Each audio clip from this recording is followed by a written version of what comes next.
Hello everyone, welcome back to my channel. I'm Bill. We're going to be in the Call of Cthulhu Keeper's Rulebook for this video. This is going to be a new video series. We're going to go over the mythos monsters, beasts, and alien gods. There are also rules in the beginning of this chapter on how to run them in Call of Cthulhu, which I will cover in future videos. The videos that don't have those rules are going to be named after the exact monster we're covering for the video. And this one is byakee. Let me double check the pronunciation chart on 280. So, byakee is how it's pronounced. So, now let's see the H.P. Lovecraft quote from the festival. They're flapped rhythmically a horde of tame, trained, hybrid wing things. Not altogether crows, nor moles, nor buzzards, nor ants, nor decomposed human beings, but something I cannot and must not recall. H.P. Lovecraft, The Festival. Okay, now let's read about the byakee. This interstellar race often serves Hastur the Unnameable, and may be summoned to partake in rituals. Composed of conventional matter, they are vulnerable to ordinary weapons such as pistols. So that's good. If you're using them, you know your investigators can at least harm these things without needing special items. Even though combat with anything in Call of Cthulhu is a bad course. Dwelling in interstellar space, byakee do not have bases on Earth, but may be summoned to perform deeds or to serve as steeds carrying riders through interstellar space. Special powers. Fly. Byakee can fly through space and carry a rider, though such riders need protection from the vacuum and cold by suitable spells or potions. The example is Space Mead. Spells. Byakee have a 40% chance of knowing 1d4 spells. Such spells may relate to Hastur and associated beings. But it doesn't give you an example list, so you'd have to look through the spell section and figure out what would kind of carry over.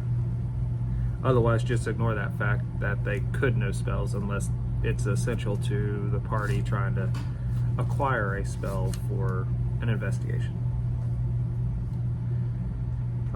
Byakee star steeds. The average stats for the byakee star steed is strength of 90, con of 50, size of 90, dex of 70, intelligence of 50, and power of 50. And they give you dice rolls times 5 to create the stats if you wanted to individualize each and every one of them. If you're using a bunch of these, I wouldn't recommend it, but if you're using one or two in a story, you can do that, and they'll each have different characteristics of what they're better at than the other. Average damage bonus is 1d6. Average build is 2. A human's build is usually 0 or 1. So they are at least bigger than a human. And I think they're twice as big as a human. That's what the build 2 is. Unless your human has a high build. Average magic points, 10. Move. They can move 5 in a turn, or they can fly 16. Attacks per round, 2. Fighting attacks. The byakee may strike with claws or crash into its victim, delivering grievous wounds. Bite and hold. It's a maneuver. If the bite strikes home, the byakee remains attached to the victim and begins to drain his or her blood. Each round the byakee remains attached, including the first. The blood drain subtracts 3d10 points of strength from the victim until death occurs at strength 0. The byakee characteristically remains attached with this attack until the victim is drained of blood, unless the victim can make a successful opposed strength roll.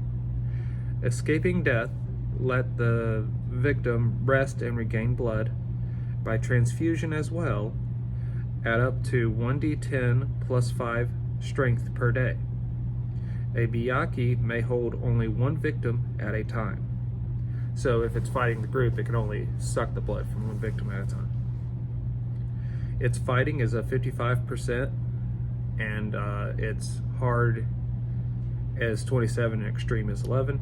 Its damage is 1d6 plus damage bonus, so it does 2d6 damage total, just adding the average that's up there. Bite and hold maneuver, its damage is 1d6 plus 3d10 strength blood drain. Its dodge is a 35%, and that is 17 for a hard and a 7 for an extreme. Armor is 2 points of fur and tough hide.